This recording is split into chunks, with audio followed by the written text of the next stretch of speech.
दोस्तों, मेरा नाम बालम दास है और मैं एक टीचर हूँ और मेरा मकसद आप दोस्तों को इंग्लिश ग्रामर पढ़ाना है। मैं चाहता हूँ कि ऐसे स्टूडेंट्स जो किसी मजबूरी की वजह से सेंटर्स ज्वाइन नहीं कर सकते, वो घर बैठे बआसानी मेरे यूट्यूब चैनल के थ्रू इंग्लिश ग्रामर सीख लें।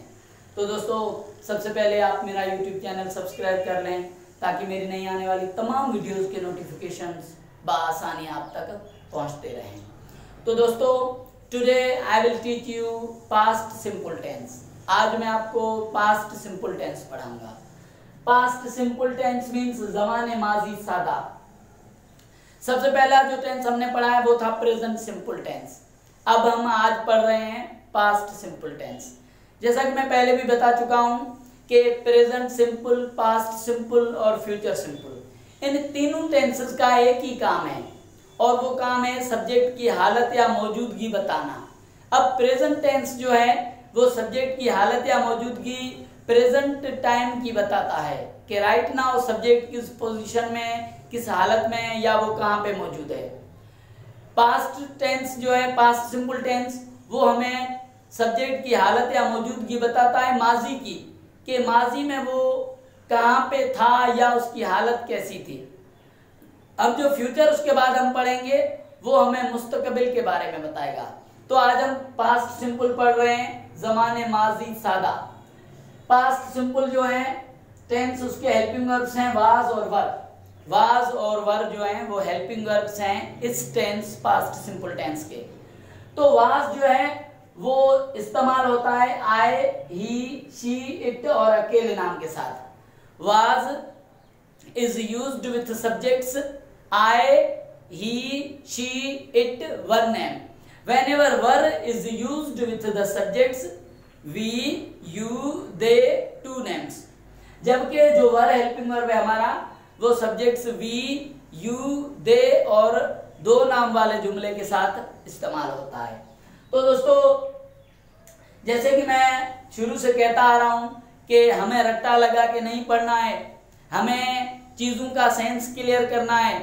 तो वो हम क्लियर कर चुके हैं पहले से कि प्रेजेंट सिंपल, पास्ट सिंपल और फ्यूचर सिंपल टेंस में हम सब्जेक्ट की हालत या मौजूदगी जाहिर करेंगे, बाकी कोई एक्शन नहीं होगा।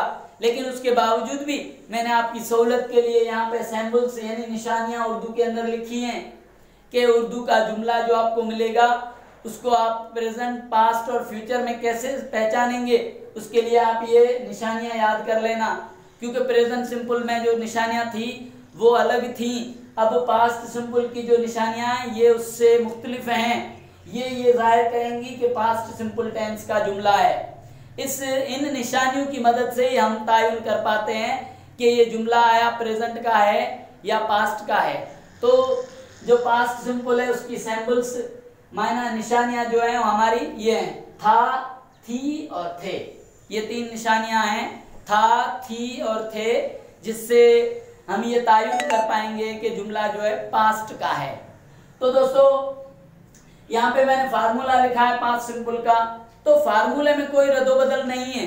जो फार्मूला हमने प्रेजेंट सिंपल टेंस में पढ़ा था बिल्कुल वही सेम फार्मूला पास्ट सिंपल में भी इस्तेमाल होगा। लेकिन उसके बावजूद भी मैंने यहाँ पे फार्मूला लिख दिया है अफर्मेटिव का, नेगेटिव का, इंट्रोगेटिव का और इंट्रोगेटिव नेगेटिव का। तो दोस्तों, यहाँ पे मैंने दो जुमले भी लिखे हैं। पहला जुमला हमारा है फहद अमीर था। क्योंकि निशानी था आ रही है तो हमें पता चल गया है कि पास्ट सिंपल का जुमला है, फहद अमीर था।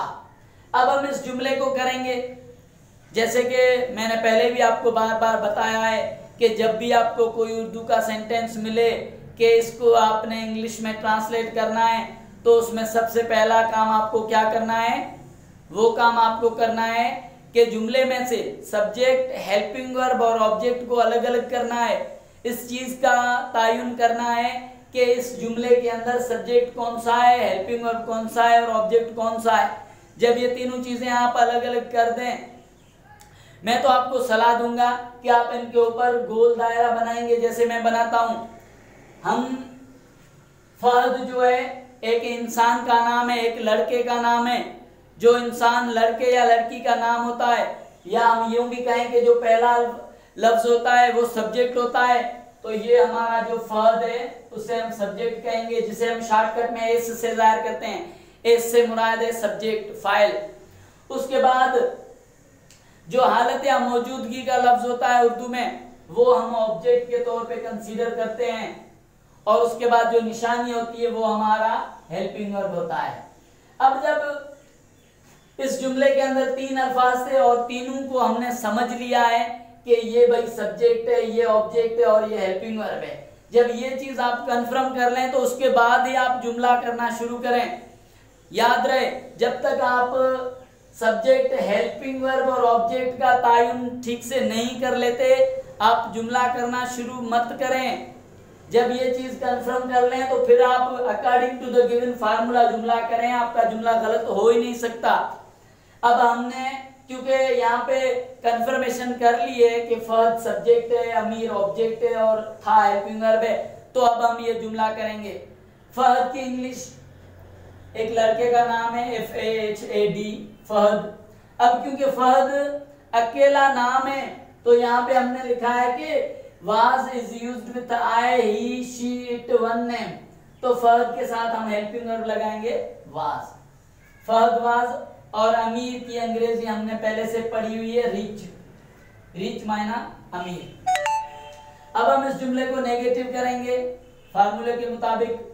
Fahad was not rich, Fahad अमीर नहीं था। अब हम इसी जुमले को सवालिया करेंगे। तो मैंने पहले भी बताया है कि जुमला सवालिया करते वक्त उसी जुमले का हेल्पिंग वर्ब हम सबसे पहले लिखेंगे। अब क्योंकि इसका हेल्पिंग वर्ब वाज है तो हम सबसे पहले वाज लिखेंगे, उसके बाद सब्जेक्ट फहद, उसके बाद ऑब्जेक्ट हमारा रिच और मार्क ऑफ इंट्रोगेशन जरूर देंगे। अब सवालिया इनकारी वही कहानी, वाज, फहद, उसके बाद नॉट आएगा और उसके बाद आखिर में रिच आएगा और मार्क ऑफ इंट्रोगेशन। ये हमारा जुमला जो है अफर्मेटिव, नेगेटिव, इंट्रोगेटिव और इंट्रोगेटिव नेगेटिव हो गया है। अब उसके बाद यहाँ पे मैंने दूसरा जुमला लिखा है, नंबर 2 सेंटेंस। हम चाइना में हैं थे, सॉरी, हम चाइना में थे, यानी जो सब्जेक्ट है हम, उसकी मौजूदगी चाइना में दिखाई गई है माजी के अंदर। तो सबसे पहला काम हम क्या करेंगे? सबसे पहला काम हमारा होता है सब्जेक्ट, हेल्पिंग वर्ब और ऑब्जेक्ट को अलग अलग करना। ये हमारा चाइना में जो है ऑब्जेक्ट है। हमने ये जान लिया है कि हम जो है जानदार चीज है, मतलब हम 2 या 4 लोग हैं, बंदे हैं, तो वो हमारा सब्जेक्ट है, चाइना में ऑब्जेक्ट है और थे हमारी निशानी है। तो अब अकॉर्डिंग टू द फार्मूला इस जुमले को भी हम करेंगे। हम की अंग्रेजी हमें पता है कि वी, हम की अंग्रेजी जो है वो है वी। अब वी के साथ जो हेल्पिंग वर्ब आएगा वो होगा वर, वी वर। अब इन चाइना हमारा ऑब्जेक्ट है, हम चाइना में थे। इसी जुमले को नेगेटिव करेंगे तो ये जुमला होगा we were not in China, हम चाइना में नहीं थे। इसी जुमले को सवालिया करेंगे तो वर आगे आ जाएगा, वर वी इन चाइना, क्या हम चाइना में थे। इसी जुमले को इंट्रोगेटिव नेगेटिव करेंगे तो हो जाएगा were we not in China, क्या हम चाइना में नहीं थे। तो दोस्तों अब हम आगे बढ़ते हैं। यहाँ पे मैंने एक और जुमला लिखा है, कल मौसम अच्छा था, यानी कि इस जुमले में कल के दिन की दर्जा हरारत बयान की जा रही है जो कि कम बताई जा रही है और मौसम अच्छा था, खुशगवार था। तो हम पहले भी प्रेजेंट सिंपल में ऐसा एक जुमला पढ़ चुके हैं इस टाइप का, जिसमें हमने दिन की दर्जा हरारत को जो है वो पाया था। तो यहाँ पे भी वही कहानी है, कल मौसम अच्छा था, कल के दिन की दर्जा हरारत बयान की जा रही है। तो दोस्तों ऐसे जुमले जिनमें कोई जानदार ना हो, सिर्फ बेजान चीजों का जिक्र हो, तो वहां पे मैं आपको पहले भी बता चुका हूं कि हम सब्जेक्ट अपनी तरफ से इट देंगे, ऐसा जुमला जिसमें सिर्फ बेजान चीजों का जिक्र हो तो उसमें हम सब्जेक्ट अपनी तरफ से इट देंगे और उसके बाद जो ऑब्जेक्ट होंगे वो दो हो जाएंगे। तो सबसे पहला काम हम इस जुमले में करते हैं कि सब्जेक्ट तो हम अपनी तरफ से इट देंगे। अब सीधी सी बात है कि कल और मौसम अच्छा दोनों हमारे ऑब्जेक्ट हैं और था जो है वो हमारा हेल्पिंग वर्ब है। अब हम इस जुमले को अकॉर्डिंग टू द फार्मूला करते हैं। फार्मूला हमारे जहन में है बिल्कुल। सबसे पहले हम सब्जेक्ट इट देंगे, उसके बाद इट के बाद साथ हेल्पिंग वर्ब जो लगेगा इस पास्ट टेंस में वो वाज होगा। और अब अच्छा मौसम की इंग्लिश है प्लीजेंट। जो वर्ड अच्छा मौसम है उसकी इंग्लिश होती है प्लीजेंट, वो हम देंगे प्लीजेंट, PLEASENT। प्लीजेंट की मायना है अच्छा मौसम। और कल की इंग्लिश आपको पता है यस्टरडे, YESTERDAY, यस्टरडे। कल मौसम अच्छा था। इसी तरह हम इस जुमले को नेगेटिव भी करेंगे।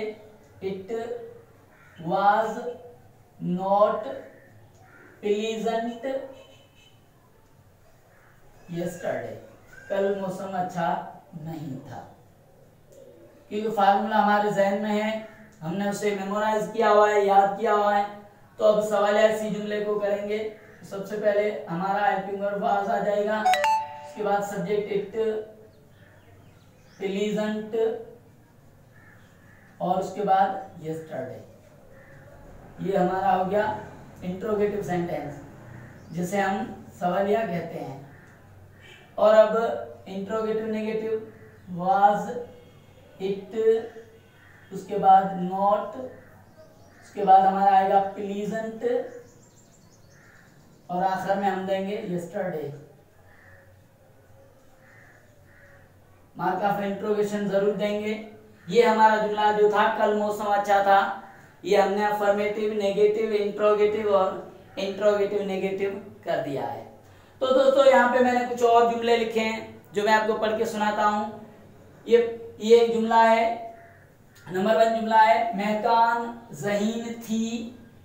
ज़हीन की अंग्रेजी मैंने लिखी हुई है यहाँ पे इंटेलिजेंट। आपने इन तमाम नीचे 7 जुमले लिखे हुए जो हैं उनको अपनी नोटबुक में अपनी तरफ से अफर्मेटिव, नेगेटिव, इंट्रोगेटिव और इंट्रोगेटिव नेगेटिव करना है, इनकी मश्क करनी है अच्छे से। तो नंबर 2 जुमला है, साइमा चालाक थी। चालाक की अंग्रेजी मैंने यहाँ पे लिखी है क्लेवर। उसके बाद मिसबा पंजाब में थी, पंजाब की मैंने स्पेलिंग यहाँ पे लिख दी है। मुकेश ज़हीन था, ज़हीन की इंग्लिश हम ऊपर पढ़ चुके हैं। मुकेश की जगह पे आप अपनी तरफ से कोई भी नाम दे सकते हैं जिसकी आपको स्पेलिंग आती हो। उसके बाद नैना चुस्त थी, चुस्त को इंग्लिश में एक्टिव कहते हैं। और उसके बाद वो खेल के मैदान में थे, खेल के मैदान की इंग्लिश मैंने यहाँ पे लिखी है प्लेग्राउंड। उसके बाद जो 7वां जुमला है वो है तुम बहुत परेशान थे।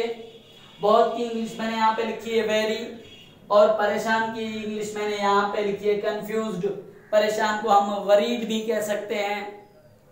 तो दोस्तों आज मैंने पास्ट सिंपल अच्छी तरह से एक्सप्लेन करके और उसकी प्रैक्टिस के हवाले से आपको पढ़ाया है, सेंटेंस भी करवाए हैं, उसके फार्मूलाज, उसकी निशानियाँ, उसके जो भी रूल्स रेगुलेशंस हैं सारे बता दिए हैं। आप अब मेरी तरफ से दिए गए ये जो सेंटेंसेस हैं इनको इंग्लिश में करें, अफर्मेटिव, नेगेटिव, इंट्रोगेटिव और इंट्रोगेटिव नेगेटिव करें। लेकिन एक बात याद रखना कि सबसे पहला काम हमारा सब्जेक्ट, हेल्पिंग वर्ब और ऑब्जेक्ट को अलग करना है। जब ये तीनों चीज़ें आप अलग कर लें, आप इन तीनों चीज़ों का तायुन कर लें तो उसके बाद ही आप जुमला करना, उससे पहले जुमला करना शुरू मत करना। क्योंकि जब ये तीनों चीज़ें आप क्लियर कर देंगे तो फिर अकॉर्डिंग टू द फार्मूला आपका जुमला गलत हो ही नहीं सकता। मैंने पहले भी कहा है कि हम रट्टा इस्तेमाल नहीं करेंगे, हम सेंस जो है वो समझेंगे, सेंस को समझेंगे और अपनी तरफ से पूरी कोशिश करेंगे कि इंग्लिश ग्रामर अच्छी तरह से घर बैठे सीख लें। तो एक इंग्लिश में प्रोवर्ब है कि practice makes a man perfect. जो मश्क है वो इंसान को काबिल बनाती है। आप ना सिर्फ ये जुमले करेंगे बल्कि अपनी तरफ से और ऐसे जुमले बनाएंगे जिनमें आप सब्जेक्ट की हालत और मौजूदगी माजी में जाहिर करेंगे और फिर उन जुमलों की अच्छे से मशक करना। मैं यकीन दिलाता हूँ कि आप पास्ट सिंपल टेंस भी बहुत अच्छी तरह सीख लेंगे।